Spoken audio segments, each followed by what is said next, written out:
Good morning. Good morning. I decided I didn't want to wear a mask today, so I'm in my place and broadcasting live, still from the beach, but from my balcony. And I'm grateful to have this as my home and a place to splatter more hope and happiness all over you. So, welcome to everyone, new and old. And it was interesting because this morning, um, I was like, do I really want to do this? I'm on the air, I'm on camera on Fridays. Do I really want to do Mondays too? Um, and if I look at the numbers, and I don't want to look at the numbers, but when I look at the numbers, which is so disappointing to me that we're all about numbers now, and content doesn't seem to be extremely important. Good morning. Do me a favor, and when you are in, if you go to um, the comment section, then I can see who you are. Right now, I only see one heart and eyes, so I don't see who's here with me. So I would love to have this be my interactive day. And if you're a 21 Fast from Complaining with Dr. Marissa person, then please do check in that way as well. And you can find out how you're doing there. But we're going to get started with the way that I always get started with everything, which is with the breath, so that we can get connected energetically. So, taking a deep breath in through the nose and releasing all the stories and the drama. And another deep breath in and releasing soft shoulders, soft elbows, soft knees. And one more deep breath in.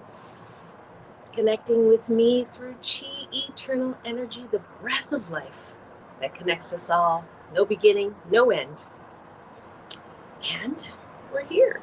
So, welcome to Mind Your Own Business with Dr. Marissa every Monday at 10 Pacific time in California and on the West Coast.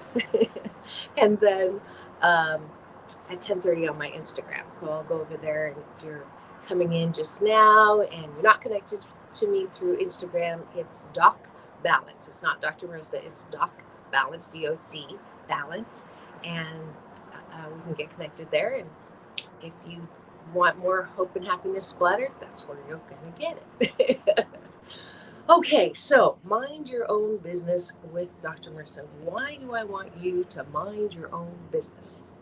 Well, if you're not minding your own business, you're minding someone else's business. And I just saw someone pop on, but I don't know who you are. So please, in the comment section, just identify, and I can welcome you and answer any questions that you might have. So, how's the sound, first of all? I'm doing this from my balcony instead of going downstairs, so that I don't have to wear a mask because I'm here by myself. All right. So minding your own business came from the understanding that there's so much that that goes by us, that if we don't mind our own business, then we are doing this. Squirrel, squirrel, squirrel, especially if you feed your squirrel by doing this first thing in the morning. That's not the best way to use time, which is the most valuable resource that you have. So I want us today to anchor in the understanding that you are the boss of you, in terms of you are the guardian, you're the gatekeeper of your own time. And when you say, I don't have enough time, I don't have enough time for me, I don't have time enough for myself, what you're saying is that you're letting someone else be the boss of your time. Now, some of you are saying, yeah, but I'm a mom, I have to take care of my kids, I'm a wife, I have to take care of my husband, my husband. No, you don't have to take care of your husbands. I have to work, I have to cook, I have to clean, I have to do all these things that I don't want to do. So if I'm the boss of my time and I do everything that I want to do, then there's going to be a lot of pissed off people around me. And so, thank you very much, Dr. Marissa, but that is not realistic. I'm not the boss of me. I'm not the boss of my time. And the truth is, you are. And you either can choose to say, I have to do this, I have to do that, I have to call my mother every day at 3 o'clock, I have to do the laundry, I have to go to work that I hate, I have to. Then this really sounds like the song that most of us, the majority of us who hashtag BC19, the time before COVID, were we make it out to like normal was a good thing. Actually, normal was a crazy thing, and we were not treating time as our most valuable resource. We were treating time as the tether that we had to do this, do that, do this, end up and do things for other people. So today on Mind Your Own Business with Dr. Marissa, we're going to untether that BS, the belief system of things that we have to do, and change it to what do we want to do. So I want to eat bonbons all day and not have to take care of people and not have to go to work and not have to be responsible and not have to do things that I don't want to do. So if that's where you are, where I can be first thing in the morning, I don't want to get up, I don't want to get ready for this broadcast, I don't want to, or what do I really want? Okay, so the easy thing for some of you is, well, I want to serve, I want to be of service. And while that is a noble thing, I want to be helpful. I want to make other people happy. I want to make them feel good. That's good, except that's a limited pot of time, a limited pot of energy, and to feed other people constantly and give them and encourage them and at some point you're going to fall apart because that's limited. It's from a limited well of saying, I want to help other people, because then you're really not helping yourself. I mean, if every service is a chore, we're going to be exhausted when we help other people. That's my job. And that's codependency. It's interesting, the study of nursing, and right now, primary caretakers and all on the front line, beautiful people and appreciating them. But if they're not taking care of themselves and constantly outpouring, taking care of the people, then they're going to be exhausted and they're not going to be happy themselves, and they're going to, burn out. So here's the fundamental twist. Instead of, I have to do this, I have to do that, this is my responsibility, someone's going to fall over if I don't help them, it is saying, what do I want? So fundamentally, what do I want? I want to feel good, right? Don't we all want to feel good most of the time? Right? Don't we all want, isn't that why we do the things that we do? Isn't that why we try to do what we want to do? Isn't that why we get up in the morning and do the things that we do? Is quoting or paraphrasing Abraham Hicks, one of my teachers in the Law of Attraction, we do and get and want all the things so that we'll feel good in the having of them, right? So what's interesting is, I want that dress. or I want that car, or I want that house, there's a shelf life on the feel good. Have you noticed that? Oh, I can't think of anything but that thing that I want. And then I get it and it feels good like a minute, 5 minutes, 20 minutes, 100 minutes. You get that job that you really want. And then after the honeymoon phase is over, you don't like that job anymore, or you like that person. And for the first, my pregnancy model of relationships in the 8 ways to happiness says, 9 months, right? And 9 months is the lifespan of something feeling good. And then it doesn't feel good anymore.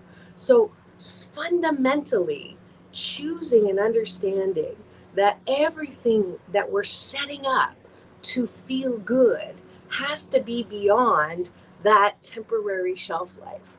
So if I feel good when I'm laughing. I feel good when I'm creating. I feel good when I do get thanked. I'm appreciated.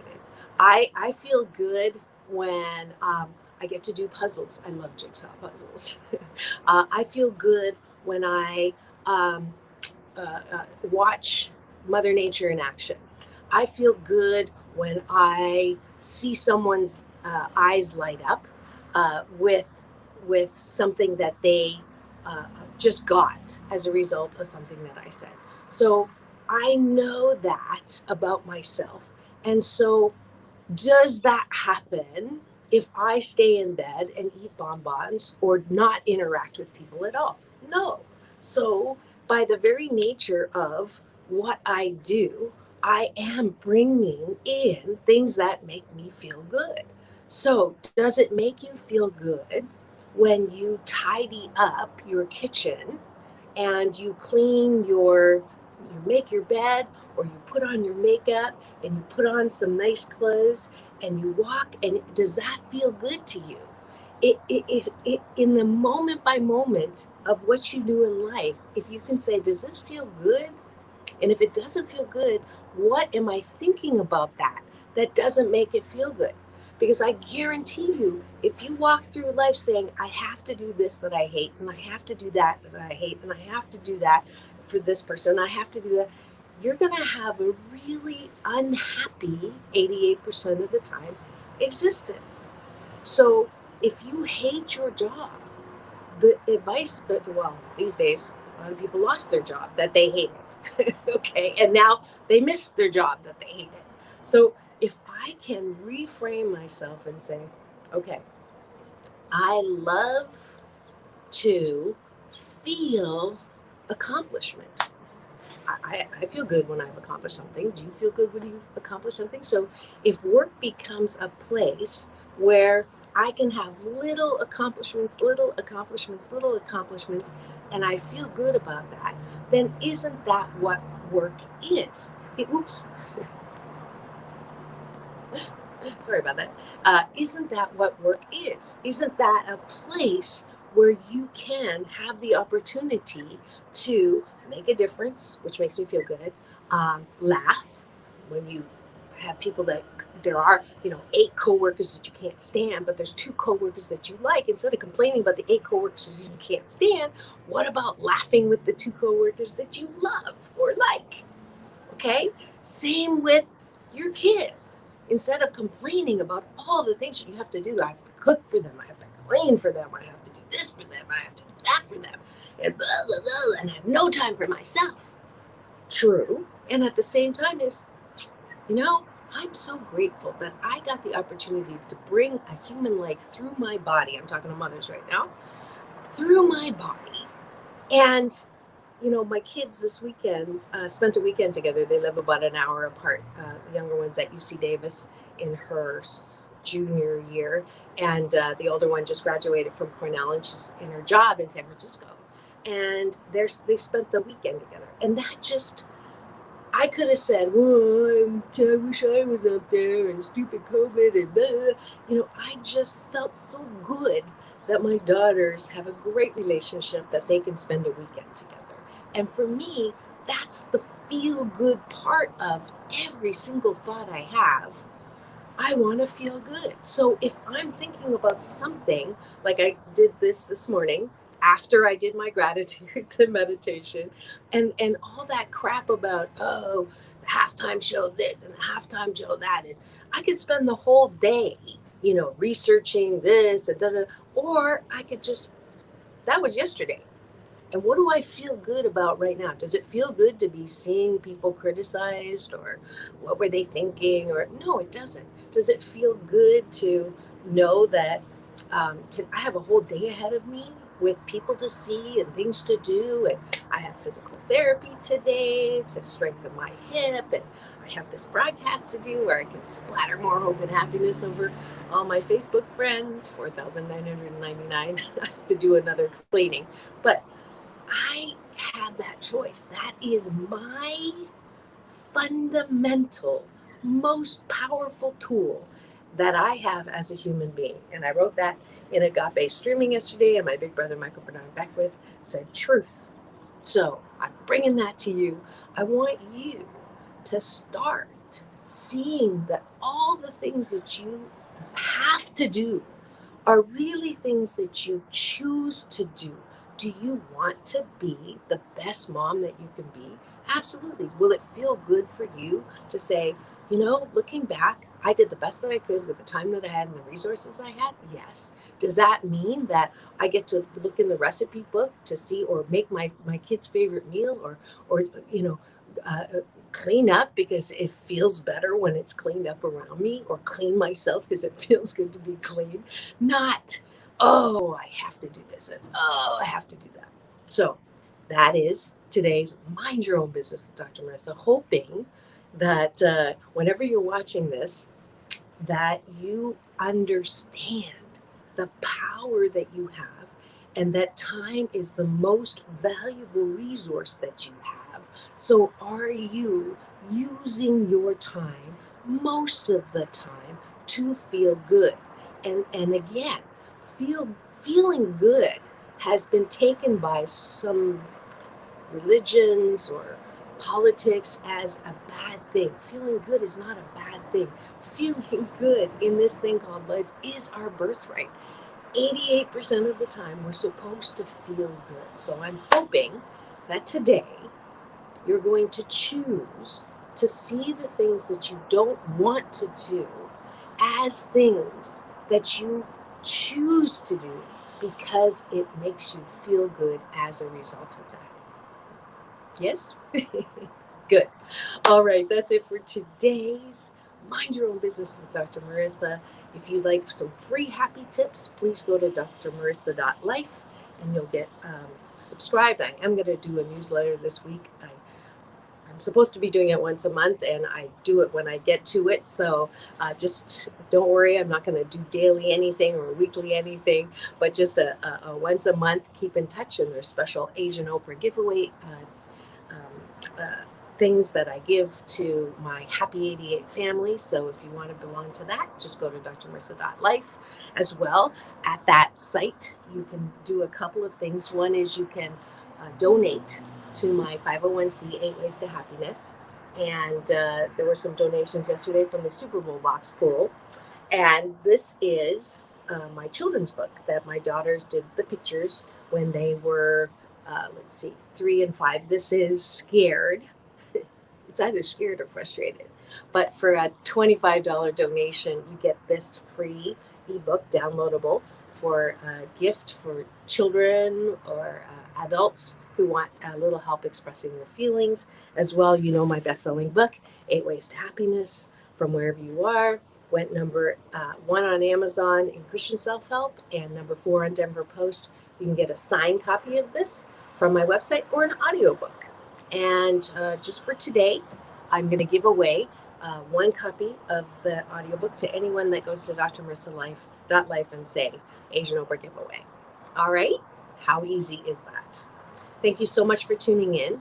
Don't forget, on Friday, we're having a special Valentine's show on Friday, is it the 13th? I think it's the 12th. So that'll be on my CNBC, NBC News Radio channel, KCAA, AM, FM, and streaming to Spotify, Stitcher, iHeartRadio, and all of that. So make sure I will have it also on StreamYard, so you can the easiest way to tune in so that you don't miss splattering is go to YouTube. My YouTube channel is now 222,000 views, which I'm so grateful for. So if you subscribe for free, then you'll get notifications when I'm coming on live. So you can be part of the conversation and you can make comments, and I answer questions during the show now and all of that. All right, so that's Friday. And I have 3 spots left for the host, which is a competition that is on KCAA. We did the first one, and my 2 winners, Kenny and Sarah, they have their own show on my CNBC channel for a month. So check them out, Sarah Wong and Kenny Barnell. And they're on my Facebook, so you can see that.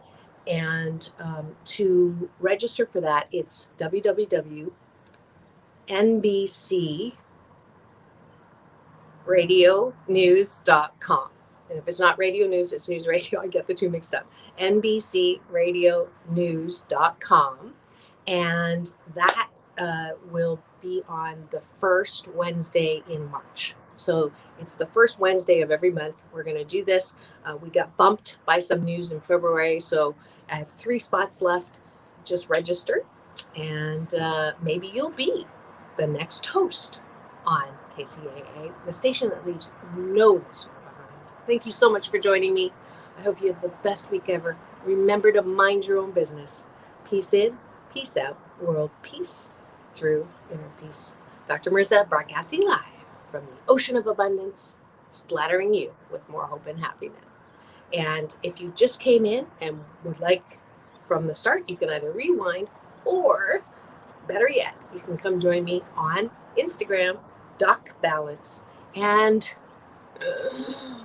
yes, I think I'm going to bite the bullet. I've been encouraged to start TikTok, which I really didn't want to do, to add even more work. But we're going to do a minute on TikTok sometime today. So if you're on there, come find me. All right.